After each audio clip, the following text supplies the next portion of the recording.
Assalamualaikum dan salam sejahtera.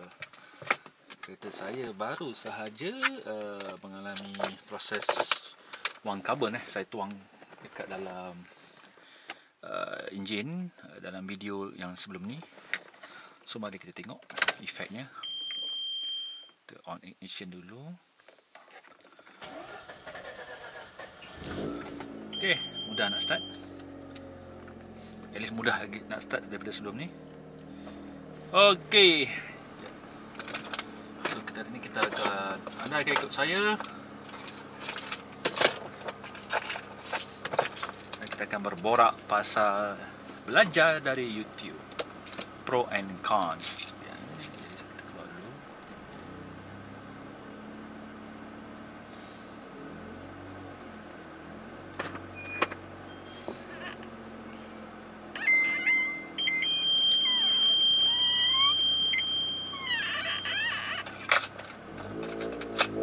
Sambil-sambil tu nak menguji kereta saya ni. Selepas tu dicuci karbon.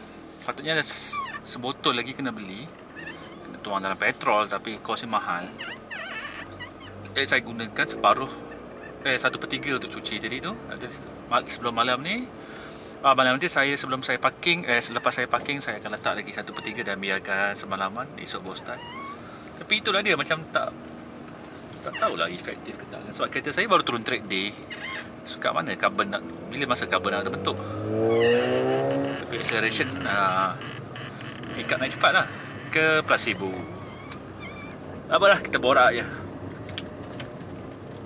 Okay, mari kita bercerita topik yang agak, saya rasa suka juga saya nak bercerita topik ni. Belajar dari YouTube. Apa jua pelajaran tapi daripada YouTube boleh digunakan ke ataupun tidak. Okay, saya cerita background saya.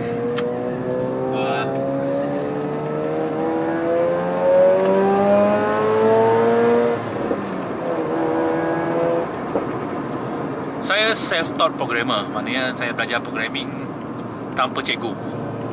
Saya tengok kat YouTube, saya lepak kat forum, saya buat uji kaji sendiri.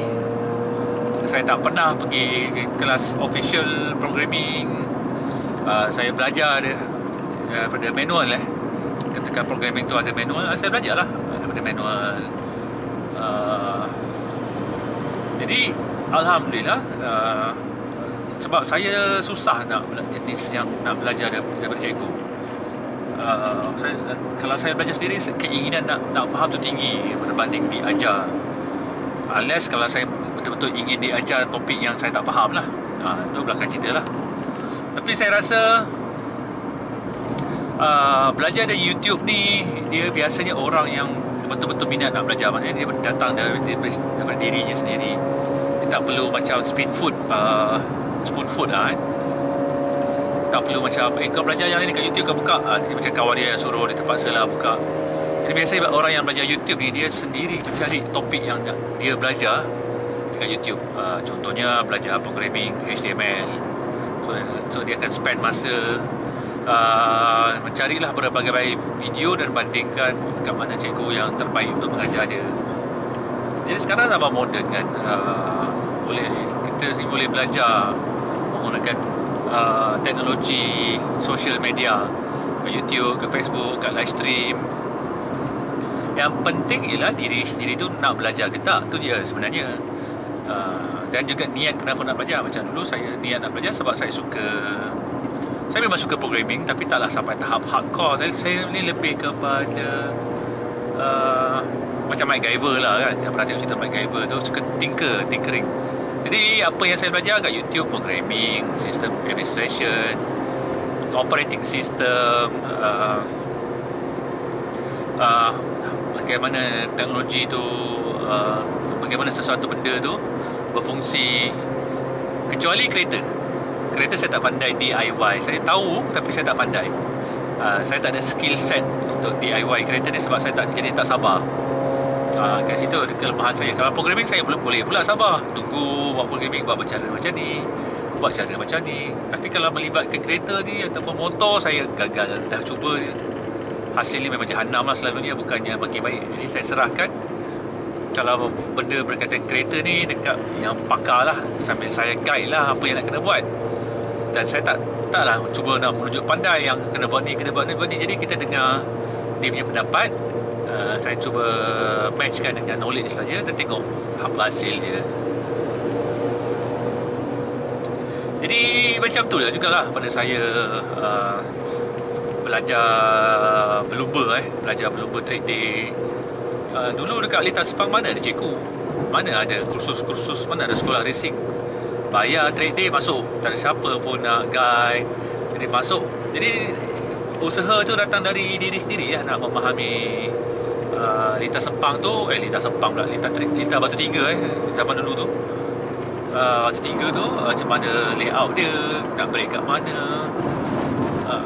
Sama juga macam turun Lita Sepang yang untuk pertama kali, dia tak sama macam tengok video tau dengan pemandu. Macam saya kalau tengok video dia tak dapat serap perasaan macam mana lah dia punya rasa in real life memandu dengan Lita. Dia seronok tau untuk tengok melihat muka rakan-rakan saya yang pertama kali memandu di Lita Sepang kan. Macam saya dulu gamble dia kan, bayar dekat MSF masuk, video tak pernah tengok, tak pernah masuk kursus, tak ada. Cuma itulah, okay, video tengoklah kat YouTube. Zaman saya tu dah ada YouTube dah. Jadi tengoklah kan, ada video-video on board F1 kan, tengok je lah kan. Itu tahun 2010 dulu lah. Jadi pada saya benda-benda macam ni, DIY ni pada saya menjimatkan kos. Kita tahu kita tak perlu modify kereta. Ini mesin luruh ke apa ni? Saya tahu kereta saya tak perlu modify kau-kau setakat nak turun Sepang kan. Just tayar cantik, tak leaking, mekanik biasa-biasa pun boleh buat. Lepas tu kalau buat apa tu, kalau saya tak pernah ubah kereta saya punya setup suspension sebab saya turun Sepang tu bukannya saya nak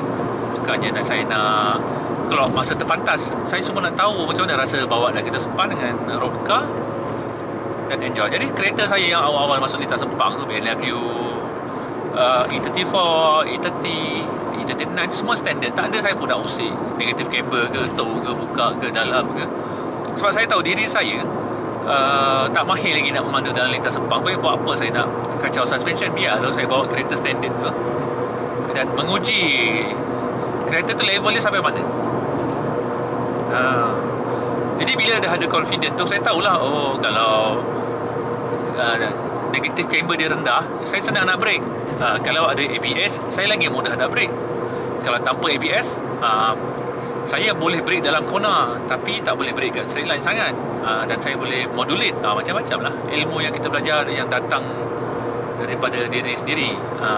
Saya konsep saya turun Lita Sepang ni, saya ada usaha membeli simulator dan meletakkan kepercayaan dalam simulator tu. Dia punya programmer dia memang mensimulasi lah bagaimana understeer tu berlaku, bagaimana oversteer tu berlaku, apa akan terjadi kalau saya masuk selekor terlalu laju. Dan kemudian seterusnya kita belajar pasal bendera, pasal etika, pasal bagaimana nak menghilangkan perasaan takut dalam Lita Sepang. Yang paling susah tu sebenarnya nak buang perasaan takut. Last benda tu jadi natural je, hilang itu. Jadi bila kos nak masuk Lita Sepang tu rendah kan, kereta standard, dah ada effort sendiri untuk belajar. Lepas tu bayar yuran saja. Yuran memang paling mahal lah. Yuran untuk tahun 2021 ni untuk 2 jam RM380. Jadi yuran masuk tu memang dah agak keras kan. Betul. Nak sediakan tayar lagi, minyak lagi, upah servis kereta sebelum masuk Lita lagi. Jadi benda tu pada saya sepatutnya kosnya rendah lah, supaya bila dah first time merasa Lita Sepang, keinginan nak datang track day tu akan datang secara semula jadi. Okay, next aku nak improve ni, next aku nak improve bahagian ni pula. Okay, dah start timing. Macam saya dah Dah bertahun-tahun lalu lintas Sepang, saya tak pernah timing, tak pernah ambil tahu saya punya masa sepusingan tempatan tu berapa. So saya enjoy ambil seleko, saya enjoy fight dengan kita lain. Fight tu saya suka tu. Macam kita jumpa satu driver yang kita percaya kan, dia pandai bawa, kita follow dari belakang, follow tailgate dia sedapat yang boleh. Lepas tu nampak pula orang baru nak masuk lintas, kita cuba memandu tanpa menakutkan orang yang baru nak drive. Jadi track day ni saya suka sebab dia adalah satu tempat di mana orang baru, orang lama, tapi minatnya tetap sama nak turun track day. Dan biasalah kan, dalam track day ni macam-macam jenis manusia, jadi kita belajar perangai manusia dalam track day ni. So saya memang sangat suggest anda turun track day, bawa kita standard je, bawa kita yang tak dimodifikasi. So kalau kereta anda tu tak dimodifikasi, macam kereta saya ni standard, turunlah track day. Seronok bawa kita bawa standard ni dalam track day, sebab kita boleh bandingkan dengan kereta standard ni, berapa laju kita boleh handle. Lama-lama kita improve diri kita, dan tiba-tiba nanti kita nak upgrade tayar mahal PD08. Lepas tu apa efek dia? Tak pakai tayar mahal, hilang satu saat. Lepas tu barulah buka camber. Buka camber belakang lebih, depan lebih ni apa jadi?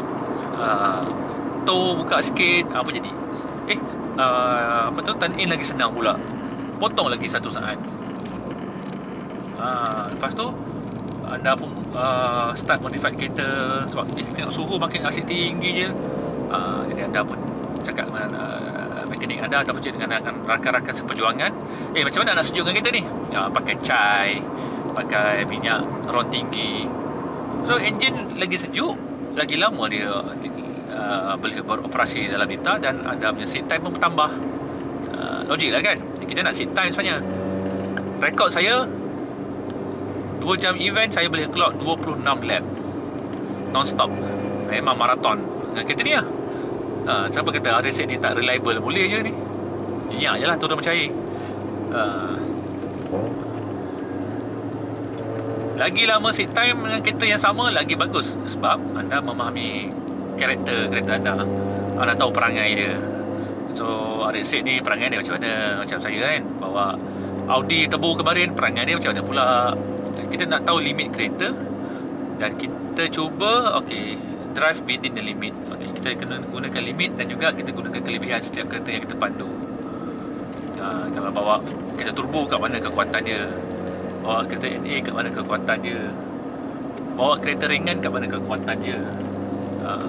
Benda tu tak boleh diuji atas jalan raya, sebab jalan raya ni adalah tempat public untuk orang daripada point A pergi point B. Dia bukan untuk belanjan.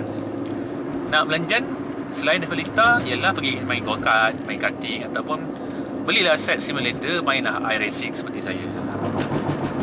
Saya percaya kepada simulator so, sebabnya ianya adalah satu tool yang buat, yang programming dia pula, programmer dia pula memang pun main dalam lintas. Jadi dia tahu apa yang berlaku dalam lintas, dan dia cuba replicate dalam dunia simulation. Kalau understeer rasa dia macam ni.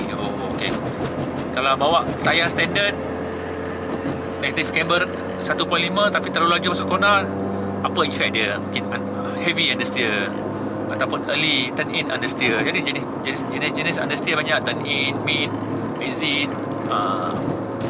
Belajar pula pasal suspension, lepas tu nak belajar damping, absorb, nak belajar apa tu, bound and rebound, satu hal pula. Seronok lah kalau kita minat benda tu, seronok. Sebab tu lah dalam iRacing saya cuba memandu kereta simple-simple je, seperti Mazda MX-5, Volkswagen Jetta.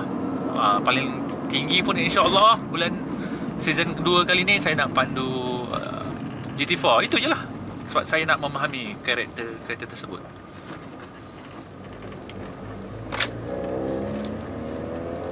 Jadi pada waktu-waktu biasa je ni, saya tak lenjang kereta, saya enjoy kereta ni. Saya bawa biasa-biasa je.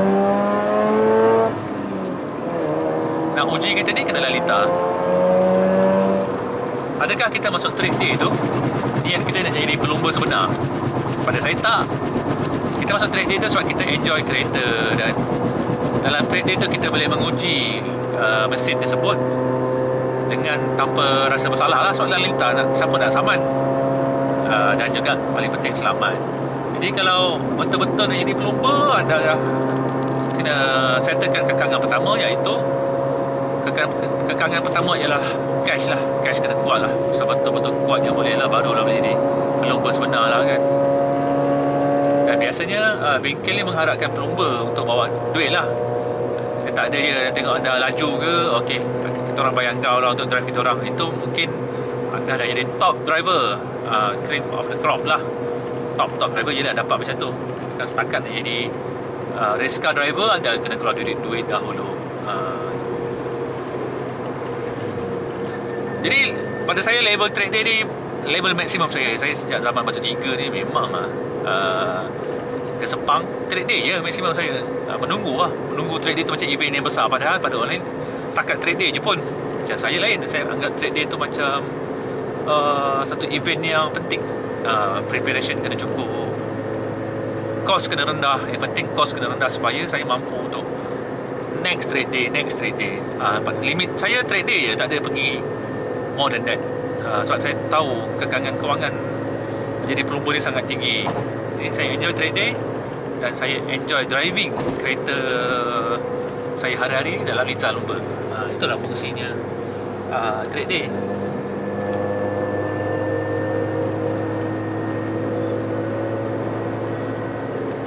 Jadi bila anda dah seronok lah yang track day, anda dah seronok untuk merakam video pula. Okay, track day ni aku nak rakam video ke pemandu lah, nak share dengan kawan-kawan. So ada kawan-kawan kanjo tu, cuba-cubalah turun track day kanjo jalan track pula.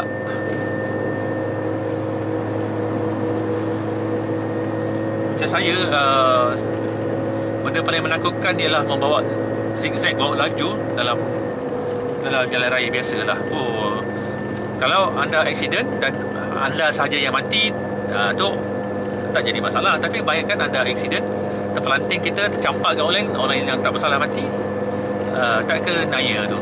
So kalau nak kanjur atas jalan raya, biar mati seorang-seorang, jangan menyusahkan orang lain. Aduh, saya punya pendapat lah.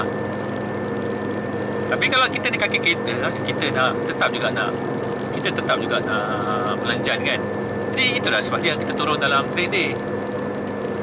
Jadi pengusaha-pengusaha track day ni dah pastikan mereka ni menyediakan satu suasana yang selamat untuk anda menguji kenderaan anda. Ada safety briefing, ada tow truck yang sedia untuk menarik kereta anda. Jadi kita nak uji brake system macam mana, kita nak uji keupayaan enjin kalau 100% dilenjan macam mana. Jadi lepas tu nak menghilangkan perasaan takut. Ada dua benda takut dalam track day. Takut kita terpusing dan kita takut kena langgar. Yang tu saya tak nafikan. Kalau anda tak takut, bahaya tu. Takut tu wajib, takut tu perlu ada. Sebab kalau anda tak takut, anda akan membahayakan orang lain pula. Jadi dalam track day tu pada saya ialah give and take. Kita tahu orang belakang tu tengah timing dan kita baru keluar pit, kita elakkan, jangan ganggu timing dia orang, jangan ganggu dia orang tengah buat timing. Jadi sebenarnya dalam track day tak boleh buat timing pun, sebab track day dia adalah satu timing ni adalah satu event lain dinamakan time to attack. Yang tu tak apa. Jadi kalau anda tengah buat timing dalam track day dan ada orang kacau, jadi anda tak boleh marah sebenarnya orang kacau tu, sebab dia tengah berlatih. Jadi anda yang berada di tempat yang salah sebab anda cuba buat timing in public track day. Yang macam itulah maksud saya. Okey, sampai di sini saja celoteh saya. Assalamualaikum dan salam sejahtera.